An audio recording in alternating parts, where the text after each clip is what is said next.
नमस्कार दोस्तों, कैसे हैं आप सब? स्वागत है आप सभी का हमारे आज की इस नए वीडियो में। ये वीडियो सिर्फ उन स्टूडेंट्स के लिए है जिन्होंने यूनिवर्सिटी ऑफ इलाहाबाद के बीए एलएलबी ऑनर्स के लिए अप्लाई किया हुआ है, ठीक है? बाकी एक्स्ट्रा लोग जो भी वीडियो को देख रहे हैं वो यहीं बंद करके जा सकते हैं। तो इस वीडियो में हम आपको आपके कोर्स से रिलेटेड जितने भी जनरल डाउट्स हैं उन्हें ऑफिशियल गाइडलाइन के ज़रिए सॉल्व आउट करेंगे। तो इसमें 1% की भी फेक इन्फॉर्मेशन नहीं मिलेगी। वैसे मेरे किसी भी वीडियो में फेक इन्फॉर्मेशन नहीं होती है, ठीक है? तो चलिए देखते हैं इस वीडियो में एलिजिबिलिटी क्राइटेरिया क्या होता है, एंट्रेंस एग्जाम पैटर्न क्या होता है, फीस स्ट्रक्चर क्या है, और फिर कोर्स स्ट्रक्चर क्या है, टोटल नंबर ऑफ सीट्स कितनी हैं, डिडक्शन आपका कितना होगा अगर गैप ईयर है, इवैल्यूएशन प्रोसेस क्या है, रिजर्वेशन एंड स्पेशल क्राइटेरियाज क्या हैं, एनसीसी का वेटेज आपको कितना मिलेगा। तो सारे डाउट आपके क्लियर हो जाएंगे, ठीक है, इस वीडियो में। तो चलिए देखते हैं। अगर आप नए हैं हमारी इस चैनल पर तो चैनल को सब्सक्राइब कर सकते हैं ताकि आपको टाइमली नोटिफिकेशन मिलता रहे। तो पहले हम एलिजिबिलिटी क्राइटेरिया को देखते हैं। ये ऑफिशियल नोटिफिकेशन है जो यूनिवर्सिटी ऑफ इलाहाबाद ने जारी किया है। तो एलिजिबिलिटी क्या होता है, 10+2 में आपके पास 45 मार्क्स होने चाहिए, क्वालिफाइंग मार्क्स हैं। 45 marks for general candidates, 42 marks for OBC candidates and 40% marks for SC and ST candidates.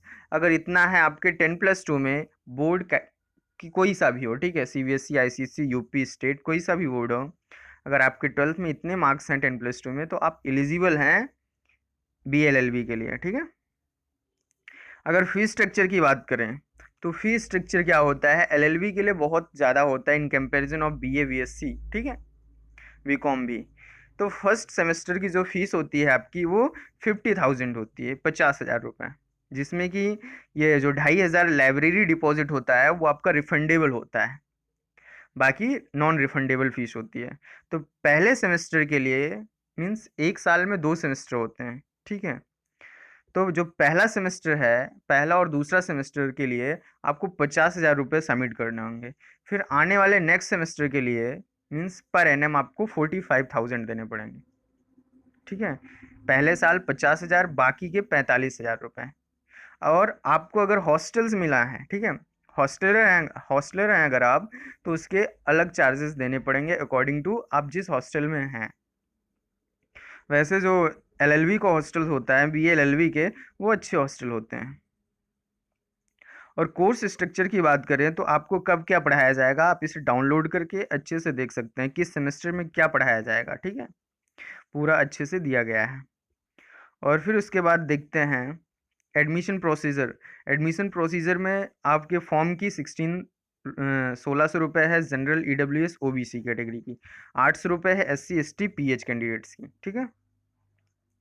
और जनरल रूल्स मींस आपका एग्जाम पैटर्न जो होगा, exam pattern, entrance exam pattern में क्वेश्चन क्या पूछे जाएंगे। तो क्वेश्चन पेपर को 3 सेक्शंस में डिवाइड किया गया है। अगर आपने मेरे वीडियोस देखे होंगे, अगर नहीं देखा अभी तक तो जाके प्लेलिस्ट में देखिए। और फिर जो क्वेश्चन पेपर है आपका 3 सेक्शंस में डिवाइड है। लैंग्वेज कॉम्प्रिहेंशन पहला हो गया, देखते हैं, ये देखिए, लैंग्वेज कॉम्प्रिहेंशन पहला सेक्शन। दूसरा क्या है, general awareness and current affairs. Reasoning तीसरा क्या है, reasoning, mental ability and legal aptitude, ठीक है। तो जो कॉम्प्रिहेंशन होगा उसमें हिंदी के 25 क्वेश्चन होंगे और इंग्लिश के 25 क्वेश्चन होंगे, ठीक है। कुल मिला के 50 क्वेश्चन 100 मार्क्स के।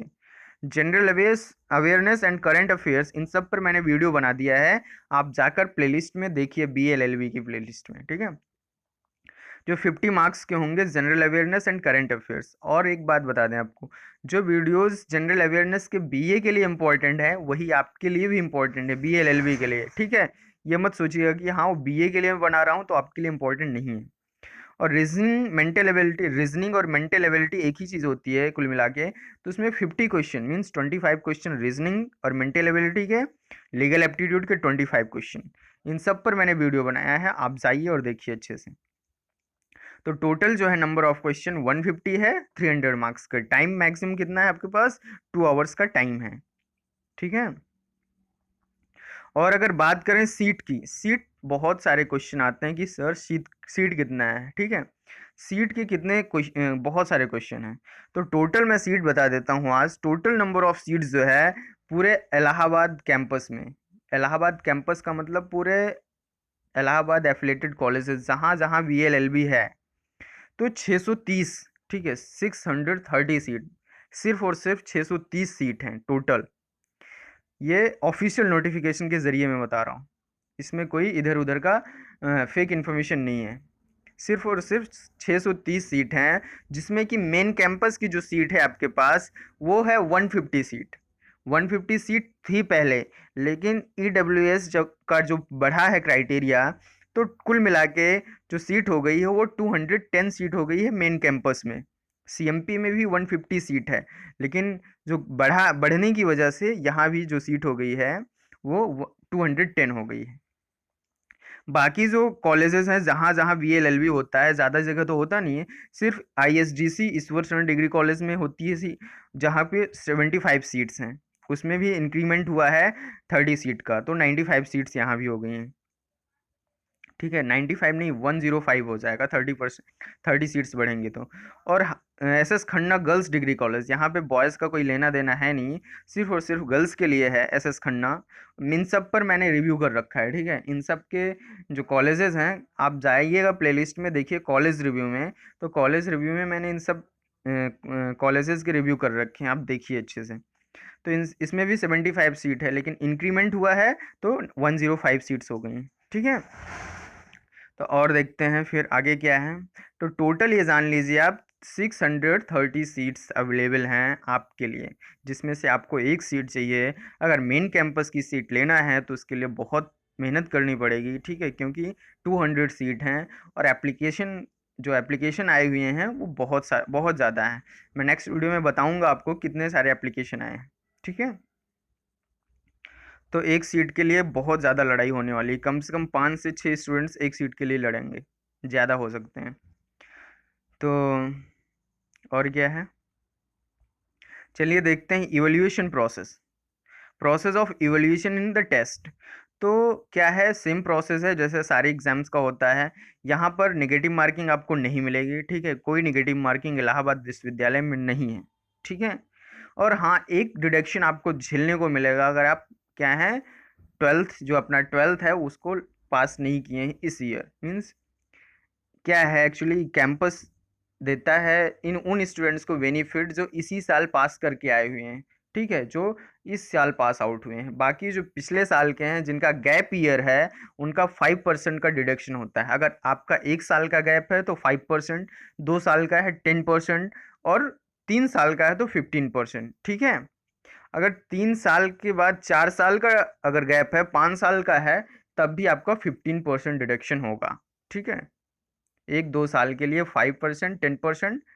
बाकी अगर 3 साल से ज़्यादा का है तो आपका 15%, 1 साल का 5%, ठीक है।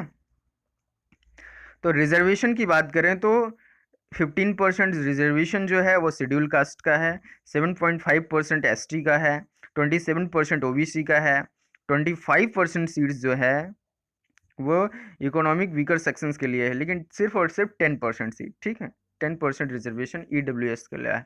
तो मैं आपको एक ट्रिक बताता हूँ, अगर आपको एडमिशन लेना है, जनरल कैटेगरी का स्टूडेंट है, अगर वो एडमिशन लेना चाहता है EWS कैटेगरी से, तो अप्लाई कर दो भाई, मिल जाएगा एडमिशन, ईजिली मिल जाएगा, ठीक है, फिर से अप्लाई कर दो। इसकी बात मैं किसी नए नए वीडियो में अच्छे से करूँगा कि जनरल कैटेगरी वाला एडमिशन EWS में कैसे लेगा, ठीक है। क्योंकि EWS की कट ऑफ तो कभी कभी क्या है कि OBC से भी कम जाती है, ठीक है।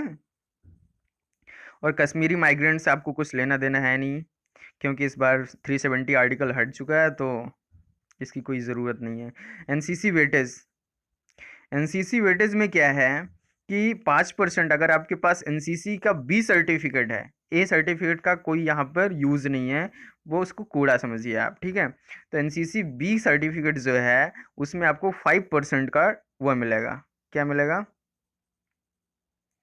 मीन्स वेटेज मिलेगा 5%। अगर आपकी कट ऑफ मीन्स आपका 80% हो रहा है और 85% की कट ऑफ है, तो आपका ईजिली एडमिशन हो जाएगा, ठीक है।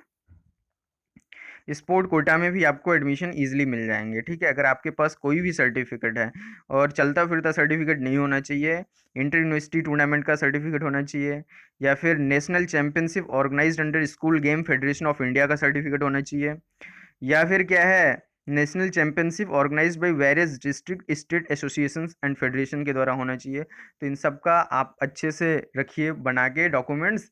इनका जो स्पोर्ट कैटेगरी के कैंडिडेट हैं, इनका आपका इंटरव्यू भी होता है, ठीक है। तो मैं बता दूंगा अच्छे से। तो 2% of the total seats each subject courses shall be allotted in sport quota. जितनी भी सीट्स हैं, जितने भी कोर्स हैं, जितने भी सब्जेक्ट हैं, हर जगह 2% का रिजर्वेशन होता है स्पोर्ट कैंडिडेट्स के लिए, ठीक है। और जो जिनकी डिसेबिलिटी है, उनको भी 5% सीट्स उनके लिए भी रिजर्व है, ठीक है। और क्या है, टीचर एम्प्लॉय वार्ड कोटा। अगर आप किसी टीचर या प्रोफेसर के रिलेशन में आते हैं, एम्प्लॉय के रिलेशन में आते हैं, तब भी आपको रिजर्वेशन मिलने वाला है, ठीक है। Special feature of this course, तो यार ये बहुत ही अच्छा कोर्स है, ठीक है। अगर आप लोग क्वालिफाई कर ले जाएंगे, कट ऑफ निकाल ले जाएंगे, क्लियर कर ले जाएंगे, तो एडमिशन जरूर लीजिएगा। मैं तो कहता हूँ जितने भी बीए करने वाले हैं, सब बीएलएलबी कर लें। हॉस्टल फैसिलिटी की बात करें तो हॉस्टल एक शताब्दी बॉयज़ हॉस्टल है, Kalpana Chawla memorial hostel of the university है। तो ये सब यहाँ पर 24/7 जो है आपको इंटरनेट फैसिलिटी मिलेगी, इंडोर गेम्स मिलेंगे, टेलीविज़न, टेलीफोन, सारी फैसिलिटीज़ आपको मिलेंगी, ठीक है। और और टेलीफोन्स में सिर्फ और सिर्फ इनकमिंग्स, ठीक है, इनकमिंग कॉल्स मिलेंगे आपको। और placement and personality development cell भी है, library and reading room facilities है, कंप्यूटर लैब है। ये सिर्फ उन स्टूडेंट्स के लिए है जो BLLB क्वालिफाई करेंगे, ठीक है। मेरिट स्कॉलरशिप मिल सकती है आपको। जनरल रूल्स फॉर स्टूडेंट, ये बहुत ही अच्छी चीज़ें हैं, इसको पढ़िएगा, क्योंकि पान मसाला खाना अलाउ नहीं है। बीए वाला खा सकता है, BLLB वाला नहीं खा सकता है, ठीक है। आपको ड्रेस कोड में रहना पड़ेगा, बहुत सारी चीज़ें हैं, आप इसे देखिएगा, ठीक है, जब जब जब जब जब आपका एडमिशन हो जाए तो BLLB में, ठीक है। मिलते हैं नेक्स्ट वीडियो में, ख्याल रखिए। और कोई डाउट हो तो कमेंट सेक्शन में पूछिए, कमेंट सेक्शन में रिप्लाई ना आए तो इंस्टाग्राम पर फॉलो करके वहाँ पर क्वेरी कर सकते हैं, ठीक है। चलिए पढ़ाई करिए अच्छे से, कट ऑफ क्लियर करिए।